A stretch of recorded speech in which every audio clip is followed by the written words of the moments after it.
Welcome to Early Access. I'm Katie Whitlock. I'm here with Grace. Grace, it's lovely to meet you. Hi, thank you for having me. Of course. If you don't mind, can you kind of introduce yourself, what you do, what number you are, and then at the end, kind of how you found the Enneagram? And you actually do a lot with the Enneagram. Sure. Hi, I'm Grace. Yes, I live in Dallas, Texas. I am an org development and effectiveness professional. We can get into what that means. Basically, I just help people work better together at work. And I am married. I have actually been married. It'll be 10 years next year. So your question about what you would tell your 25-year-old self is very relevant to me. Yeah. Coming up. And we have a 3.5, or she's almost 4, she'll be 4 in February, daughter. And I am an 8. I found the Enneagram in 2018, and probably even a little bit before that. I am a big proponent or supporter of a podcast called The Popcast. And they were talking a lot about the Enneagram in kind of like that Christian culture. There, Enneagram was becoming more popular, especially like on Instagram. So They would mention it. And then, one of the hosts was on Suzanne Stabille's podcast. And then I was like, oh, I should check into this. And I've always been into like personality, assessments or quizzes. And I read The Road Back to You. Kind of prior to reading The Road Back to You, I was like, oh, I'm a 6, just from like reading the very various descriptions and, people really into that, like Sleeping at Last songs. And I was like, I'm a 6 and this explains all my anxiety. And, but something was kind of off. Like I was like, oh yeah, maybe. And I was listening to an audiobook of Road Back to You, and they got to the 8 chapter. And I was like, yeah, that's me. I'm an 8. Oh, there I am on these stages. And that, kind of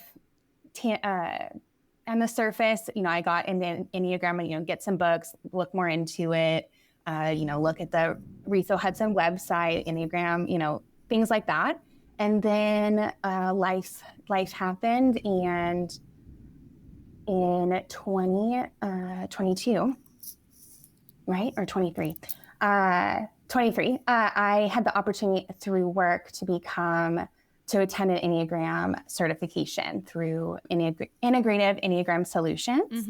And I cannot believe it that I got to do this for work. And I had kind of like mentioned like, oh, I'm in the Enneagram. And the first day, I think everyone looked at me and was like, oh, wow, you're really into the Enneagram. And I was like, oh, yes, this is I have arrived. Literally within like the first day, I was like, this is what I want to do for the rest of my life. I can't get enough. Everything is like lighting me up. It's like a 4-day in-person thing. And it was such a gift. And it put me on a journey to really dive into the Enneagram and learn more about it, use it in my own life, and then also help other people at work. So at the organization that I work at, we use the Enneagram as a core component of our coaching and also, any like team effectiveness work and development work. So I've had the opportunity to do, we call them debriefs, where you talk to people about their number. And I've had the opportunity to do quite a few. I would say probably done like maybe definitely over 100 in the past 2 years. So, which has been such a joy. I love doing them. I tell everyone I could talk about Enneagram all day long. So it's so wonderful to be on this podcast with you. And that's why I was like, oh, I would love to do that. So the Integrative Enneagram, that's IEQ 9, right? Yes. I think, I have several different roads I want to take this. Let me ask you this first. When you're in these little meetings with people, they're one-on-one, you said, talking about their Enneagram numbers? Yeah, so they take the IQ 9 assessment, and then, they get the results, they read them, and then I, talk to them about, a lot of times it's their first time, learning about the Enneagram. So we kind of talk about what is the Enneagram and like, why are we using it? And then we kind of go over a lot of the core components of their type. Yeah. Like what? What do you think is important for that first meeting? Yeah. So we talk about, hey, so in the IQ9, if you're familiar with it a little bit, is that they do show you how you rank throughout the whole 9 numbers. Yeah. And so, which is interesting. And sometimes people can get really fixated on that, but it's just really like, so I talk about like what the assessment actually is measuring. Do you resonate with things that relate to whatever number?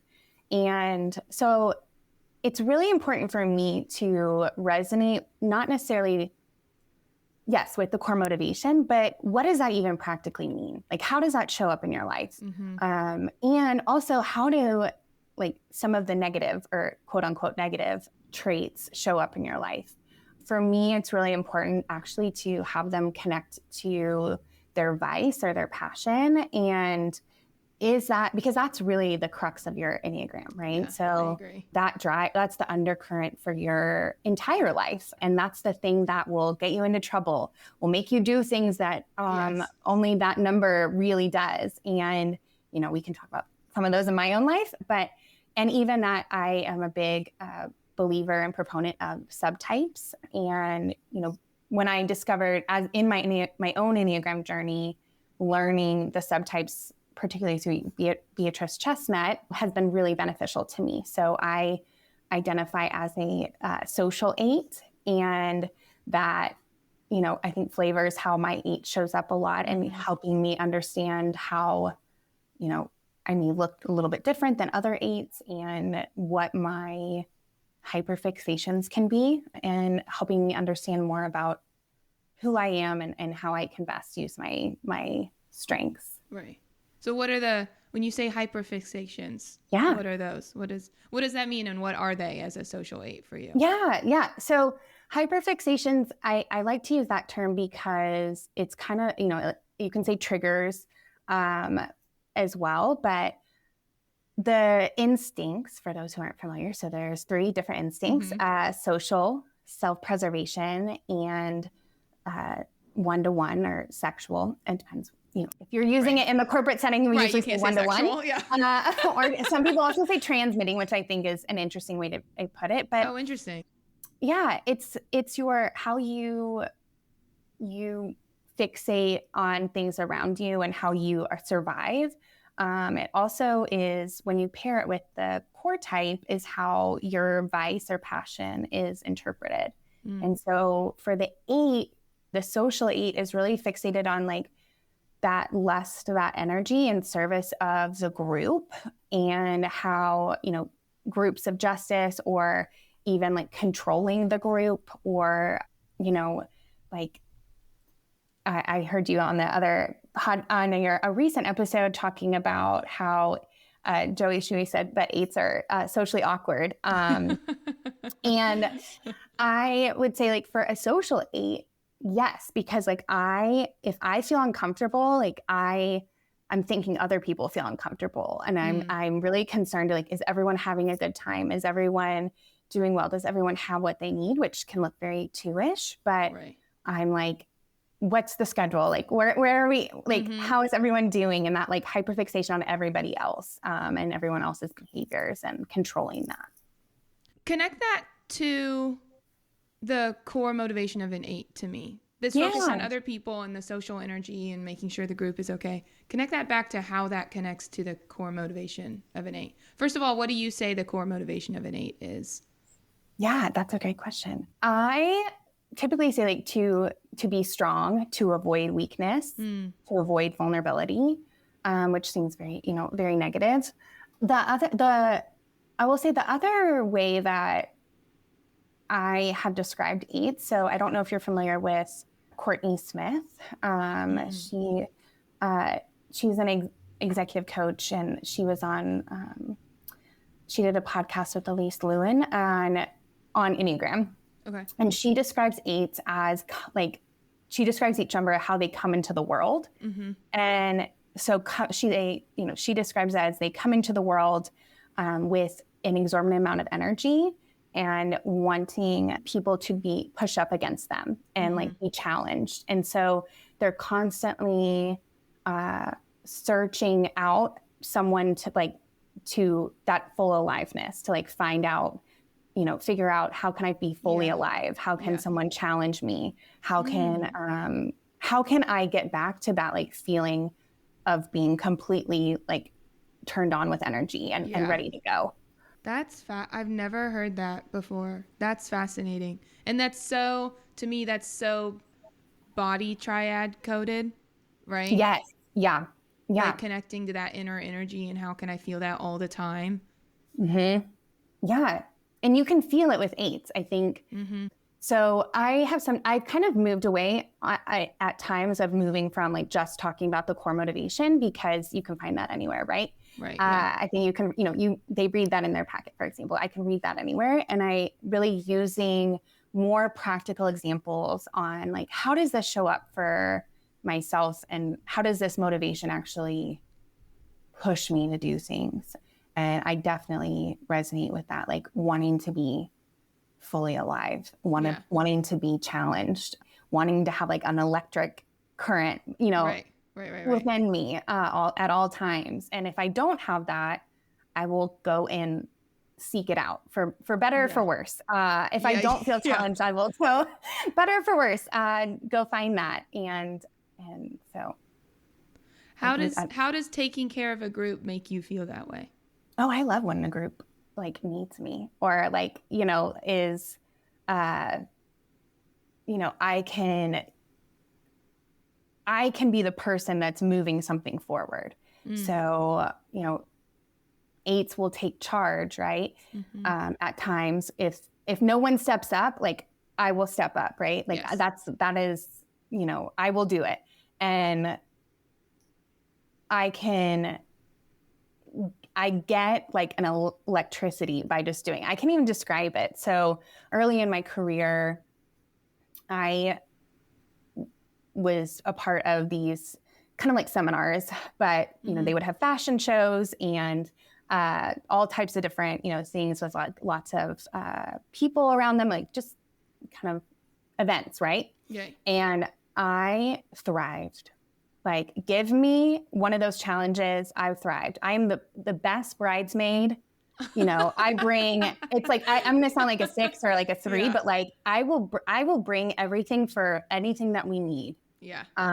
And, because there is no lack of things needing to be acted on, right? So I can get like acting for an 8 is like, if there are things that you need to like act on or do, they will like, yes, I need to go do it. So a lot of times, like that can look like a 3. I think the 3 probably gets a lot of high from being busy.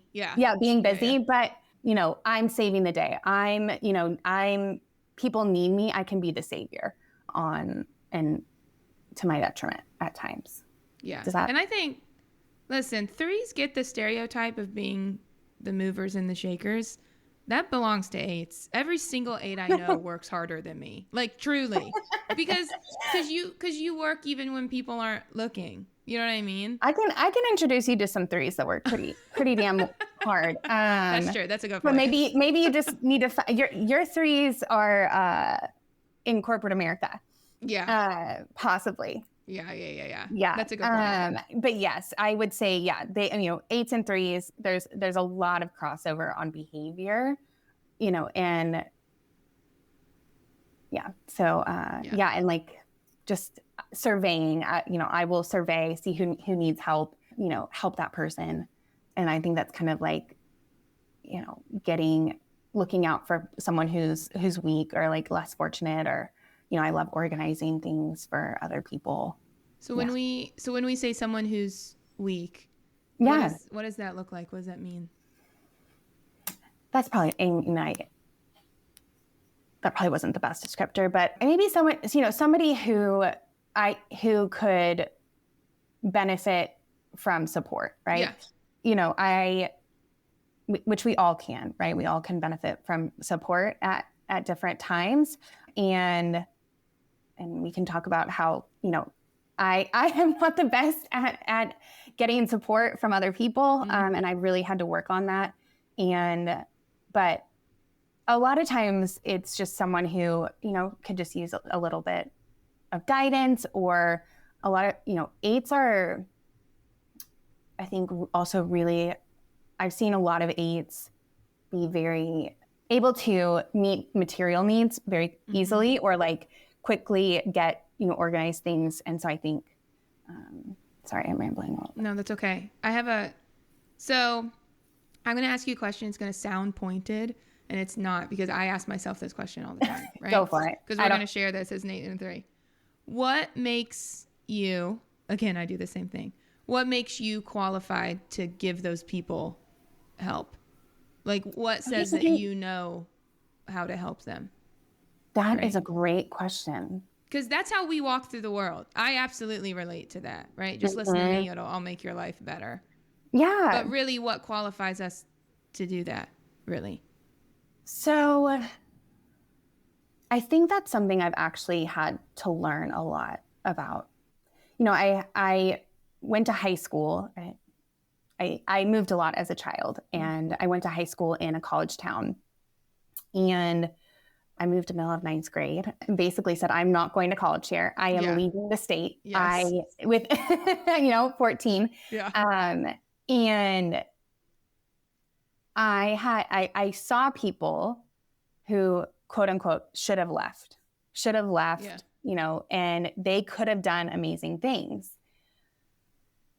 I think about that that to me is like a very typical 8. Like, I thought this person, you could have done an amazing things. And I think that could have been true, right? Like, that's not the life they ended up living, but what they chose also could be what was best for them. Yes. And that's, I think, for an 8, learning that nuance, right? Like, what qualifies me to help this person? I don't know that I had any qualifications other than, hey, I've moved around a lot, and like, you've always lived here, so I know a little bit more about the world, right? Mm-hmm. In my limited scope. But at the same time, that could have been true, and that could have not been true. And learning that nuance, I don't know what qualifies me a lot of the time. I think now I have had, it's typically, I find people that could have benefit from a learned experience that I've had. I've had as we all have, but I've had a lot of jobs, and that's typically, something that people will comment on if I talk about my career a long time, and I think a lot of it actually is like parallel to my Enneagram 8 journey. Mm-hmm. And so I have a lot of different life experiences, and even growing up in different places. And so I think a lot of times I'll teaching from that learned experience. And so I think that's what gives me qualification. Yeah. Also, a lot of the time I'm looking around like, nobody else is doing it. Might as well be me. Yeah. Hello. Yeah. And, or like, I'm the first to move, the first mover. And that's a great thing. And that's also can be a big detriment. Yeah. That's what I love about the Enneagram, and what the Enneagram's really taught me is that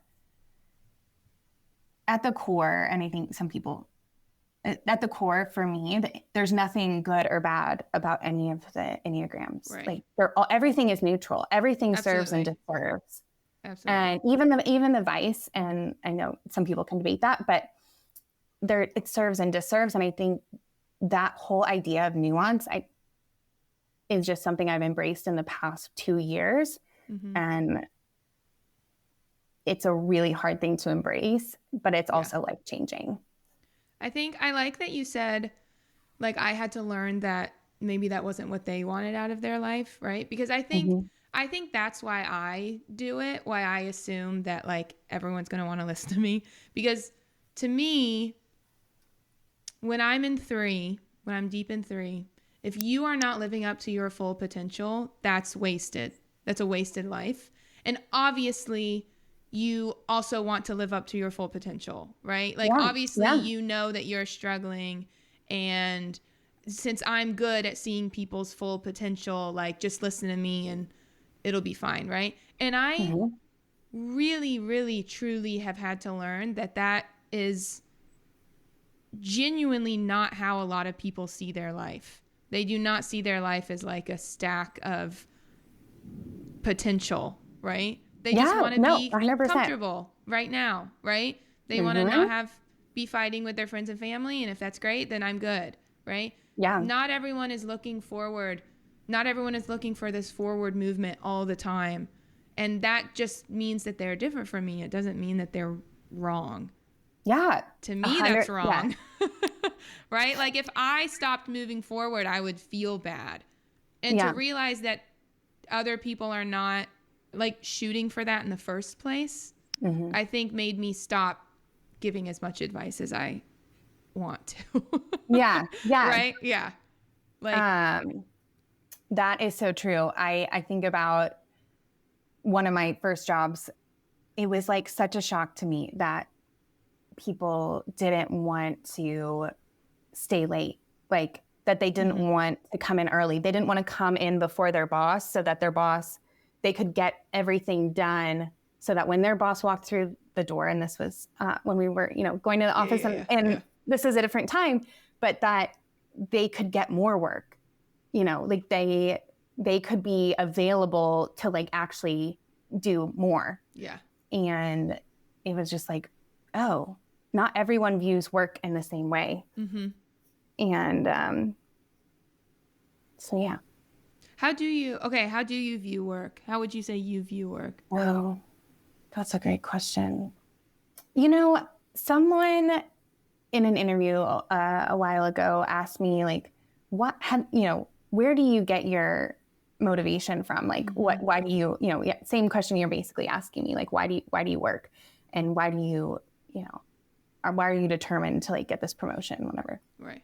And I really had a hard time describing that. It's just always like been within me. And I think it pairs really nicely with what we were talking about earlier about that challenge about being like fully alive, fully, pushed up against and reaching that not even reaching that full potential, but like just being alive. Yeah. And I would say I didn't really start feeling that way until I started working, other than sprinting, which is also very Enneagram 8, would get very upset, very emotional, and I would just sprint. Now I don't do that physically, anymore. like literally? Like literally sprints. I would run get sprints. Up and start running. Well, I mean, you go to the gym and you get on the treadmill, but yes, I would literally sprint on the treadmill, sprint outside. I wouldn't say I was very fast, but like, just running at your full potential. Yeah. 100%. And so I think that's I'm going to have to think about that question, like how I view work. So I really enjoy like that high that I get, right? That feeling. I think that makes perfect sense. And, now in the past 2 years, I've really found something, which is the Enneagram, that, and, coaching and is that I can actually, all of these experiences that I've had, I can really use that to impact other people and bring and support them and help them reach their full potential, help them feel fully alive, help them step into their power, if you will. I think that's another thing about eights is like everyone needs an 8 friend, because if you want to go start a business, if you want to go do something, your Enneagram 8 friend, they will pump you up. Like they'll, I think I have the ability to see something in people that they can't see themselves. And maybe I can't even see it about my own self, but I'm sure all numbers can, right? But I think 8s have a unique ability to see the power inside each person. Yes. You're like, it's not even like you're saying anything that I haven't heard about 8s before, but just the way you're saying it is really, really putting something together for me about 8s. I love that you're using this language of just wanting to be alive, to like feel alive. Yeah. Because I feel like when so many people talk about 8s, it's all about how 8s are like against things, which you have mentioned, right? Like I want to be able to go against people and debate and like have power met with power and all the things. But even underneath that, it's because that makes me feel alive. Yeah. Right? It's like this challenge. I just want to walk through life finding challenges because that's what makes me feel alive. I'll give you another example. So when I was in high school, I mentioned I moved. And when I moved, I was in this English class, and I was always pretty good at English. And I immediately got straight A's. And I was like, no, why am I getting why am I getting 100 or whatever on this paper? Like, challenge me. Yeah. What did I do wrong? Like, I had to have done something. And he was like, no. And I was like, okay, well, if I could have, I would have been like, give me a different teacher. Like, yeah. That's like an 8 of like, I want to be better. Like, show me. And because I want to be alive. Like, I want to do the thing. Let's do the thing. I'm not, life is not for coasting. It's 100%. And that's also, realizing that not everyone wants to be pushed to their absolute limit every day of their life. And neither do I, right? Because I think that's, becoming a mom has changed me in many ways, and for the better. And also being married has changed me in many ways and really for the better. And it has been realizing that I have limits. I have a finite amount of time. I can't do some of the things that I envision in my mind that I want to do because I have a finite amount of energy and an amount of, bandwidth, and I can't be everything to everyone and go 100% all the time. Oh my gosh, I have like 7 questions. I'm trying to pick which one I want. So, okay, this feels like a good time to bring up vulnerability. Sure. What sorts of, so let me set this up as like a 3. Yeah. Because I think there's a difference. When you first start learning about the Enneagram and all you're learning is like the stereotypes of all the numbers, right? Because that's all you can handle at first. Of course. When we talk about 3s, we're like, oh, 3s bottle up their emotions, right? They don't want to be seen like crying or being anything bad, right? And so for a long time, I thought I wasn't a 3 because I was like, I'm great at talking about my emotions. I talk about my emotions all the time. I cry all the time in front of people everywhere. And I'm great at talking about my emotions. Like, I know how I feel and I can tell people. So obviously I'm not a 3, right? What I have learned is that that's not what makes me feel vulnerable. What makes me feel actually vulnerable is acting out those emotions in front of people, right? Like actually living them in front of people versus just saying, yeah, I don't feel that great right now. And, here's the reasons why. Actually showing up, not feeling great makes me feel very, very vulnerable. So kind of in the same vein, what sort of things make you feel vulnerable as an 8, specifically for you? Yeah, it's a great question. And I think, we've been talking a lot about 8s and 3s, and this is where I think some people have said, oh, you're a 3, and I think a lot of my behavior can look like a 3, right? Because for me, vulnerability at times, especially early in my early in my childhood, early in, career and high school, college, failure to me was vulnerability. Like, I'm not the smartest anymore. I'm not, I can't do this. The other thing that makes me feel really vulnerable is kind of what, even what you're talking about, but 8s, we've talked about 8s are like the first to act. And so a lot of my life has just been thinking about something and going and doing it. And I would say like probably not thinking enough about it, but I have also done some really great things by just having no fear and going and doing it. Yeah. Sending the email, whatever. When someone will say to me, that really hurt my feelings that you went and did that, or, hey, that didn't, I'm really upset about what you did and I've already done it. I didn't bring them along in the journey. I didn't ask their opinion. I was actually wrong, or I was wrong about that thing, that thing that I felt so confident in my body. Like, I felt it in my body. I felt that I should do this. I am convicted and I was wrong, or it hurt somebody, that's when I feel vulnerable, because now I have to say like, oh, I didn't do the right, like I didn't, but like, I thought I was right. Another thing too, I think that makes me feel vulnerable is having to really say like what I really want, and being, or sharing hard things with people who are really close to me. I was sharing with a stranger all day. Doesn't matter. Honestly, same. Yeah. Yeah. Right. Like, so this podcast, right? It's so easy. I send you the message that I want to do. Oh my gosh, this is amazing. I'll do this. I delayed. I kept rescheduling because one, my schedule, but also two, I had not even told my husband.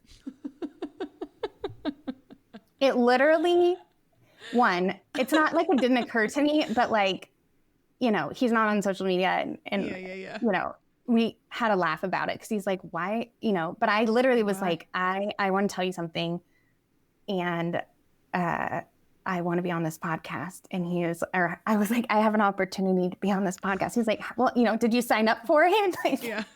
I couldn't even, he is a saint. And I couldn't even tell him though that I like want to do this. And it's like, it's not like he is so supportive of me. And he even today was like, I'm excited for you, and so sweet. And what number is he?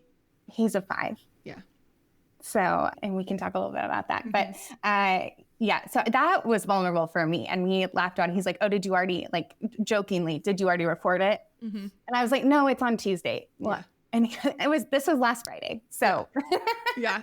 I was like, at least give you like, 2 days. Yeah. Here you go. So that's, being like, I have a tendency to be secretive because I'm afraid, I feel vulnerable, like that I really want to do something. What I hear in this is people talk about 8s and innocence. And what I hear in that is like little Grace as a little girl, like really wants to do this thing. You know what I mean? And I don't have any other reason. It's not to like, build something. I just like really want to do it. Yeah. And the way that you're talking about it feels like not childlike, like childish, but in a good way, right? Like, like there's no other reason that I want to do it. There's no other reason. I just really want to. And I think I'm thinking about the other 8s in my life, and that is what I don't see from them very often, right? Is just this like childlike innocence of, I think this is so fun, and like, I'm going to tell you all about why I think it's so fun and cool, like inviting you into that kind of like unguarded part of themselves. I imagine would be really, really hard. Even like you said, for your husband, right? Yeah. Who knows you probably better than anybody else. Like even that is still hard, right? Yeah. And I think about other times where I have done things out of like the goodness of my heart and they weren't received well, or it went a little awry. Like that makes me feel vulnerable. So, when I was in middle school, we had to fundraise, and I don't remember how I came up. Well, anyways, this boy in my class was having a hard time coming up with the money, or I heard him say it, and I don't know how I got $75, but I did, and I put it in his locker so that he could meet it, and it. I didn't really think past like that point, but it kind of became like a hullabaloo of like, I don't know, maybe he was embarrassed. I'm not really sure, but that's when I felt vulnerable. It was like people were talking about it. And I was like, shoot, like, what did I just do? And even though that was like, you know what I mean? Like, that's what made me feel vulnerable. Yes. Is doing something and it's not received super well, or. So like in my 3 brain, I'm like putting image on top of that, right? It wasn't received well. That means people are thinking badly of me now, and that's horrible. But I imagine it's a little different for you. Yeah, it's a little different, and it's really hard to describe.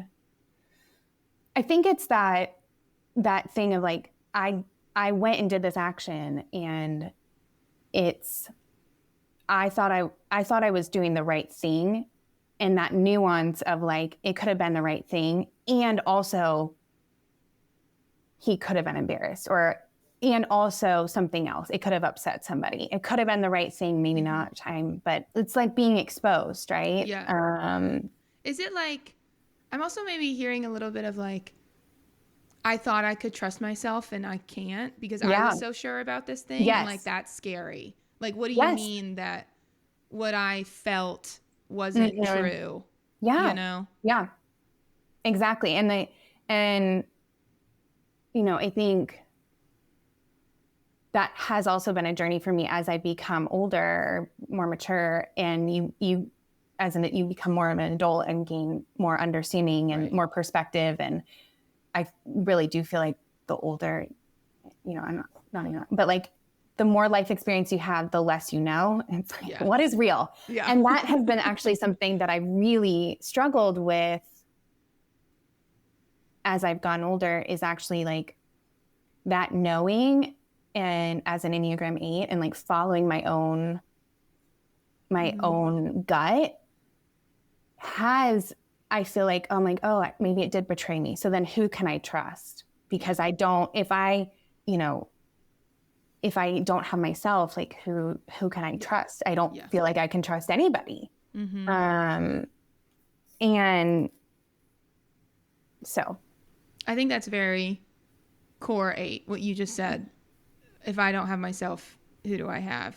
Right. Yeah. And if all of a sudden I can't trust myself, then what? I had this is actually reminding me. So now I'm going to ask you about the other numbers that you thought you were, because I'm only bringing this up because I talked to a 5. Her episode actually will be out by now, Sarah. And she said something very similar, but it was not her body, it was her mind. Yep. She was saying that like dementia is like the scariest thing possible for her, because if it is proven to her that all of a sudden she can't trust her mind, like then what? Because that's all she is, right? And I don't trust anybody else's mind.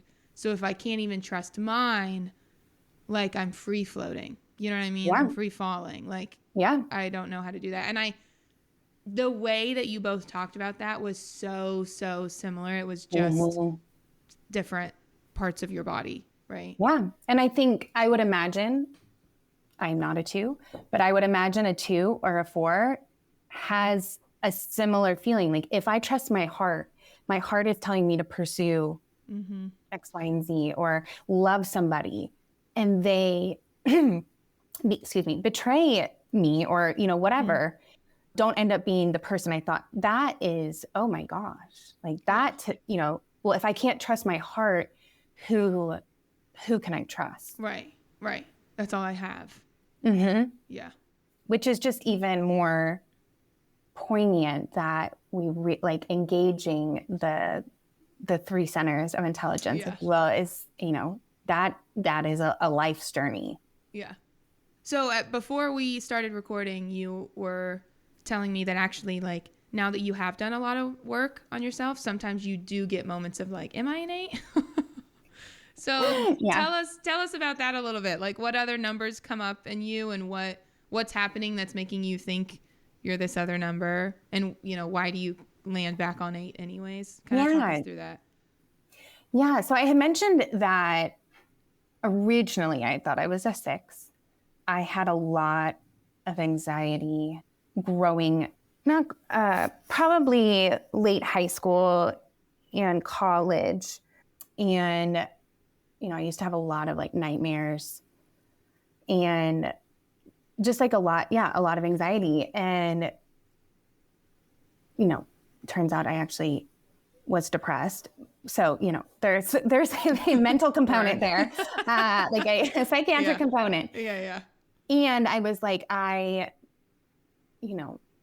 I think a lot of that anxiety was about controlling my future, was about, I can't control what's going to happen. And I feel out of control because I'm in a new environment, and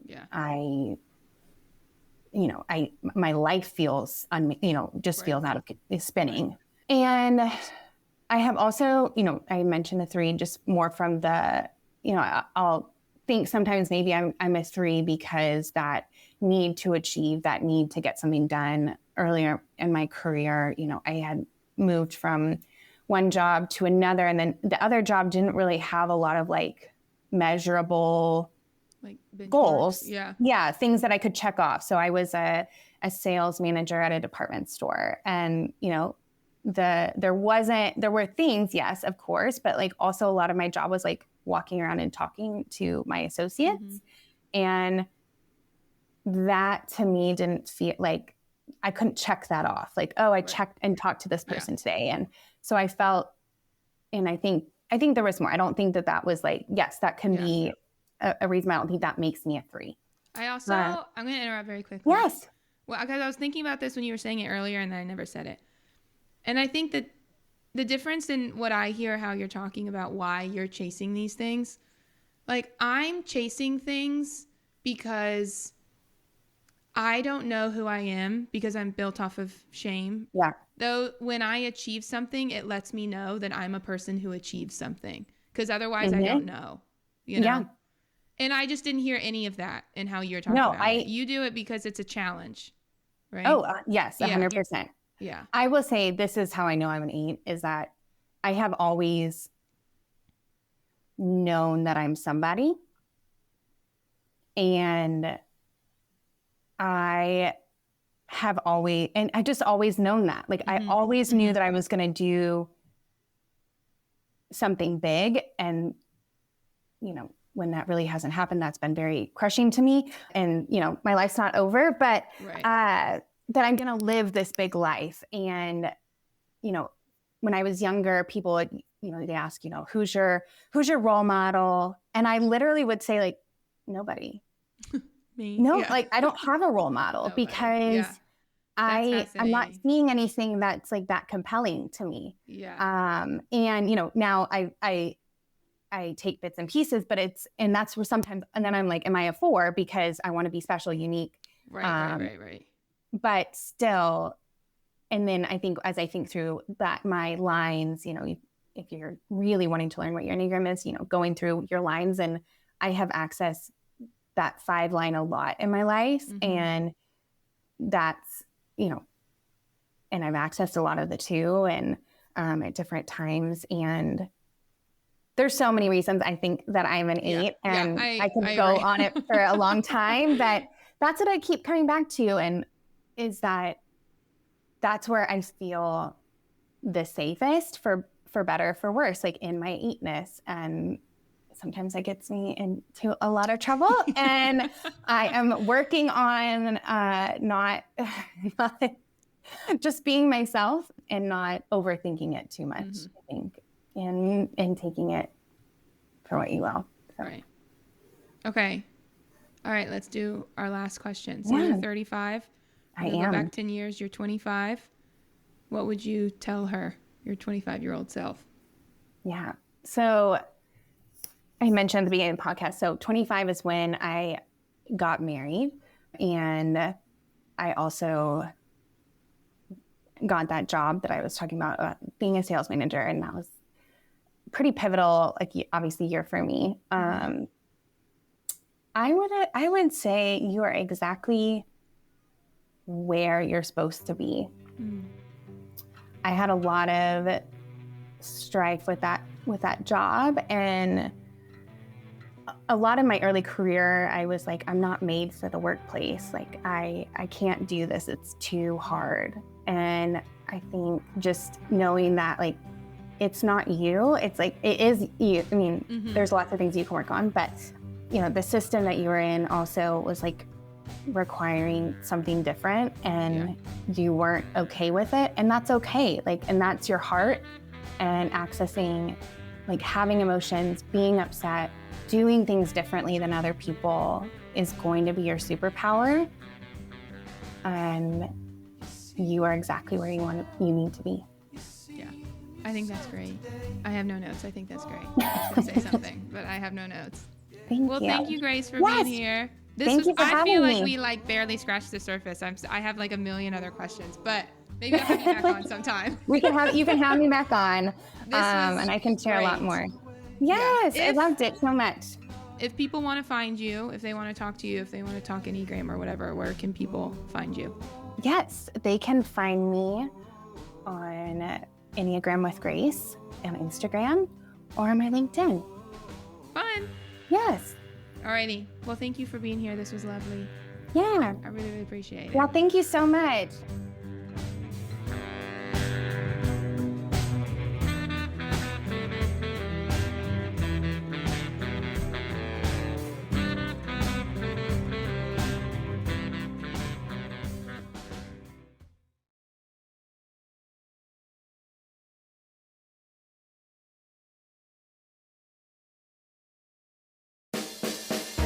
Hey friends, it's Jeff. We're going to interview some of the most intriguing people in the Enneagram world. There are already 20 plus interviews up at aroundthecircle.org, and we're continuing to add more. That site is where we're gathering and platforming all of our best work. Much of it is available for free. Katie Whitlock and I have been doing deep studies working through wings, stance, fear, anger, and shame in our Rewired series.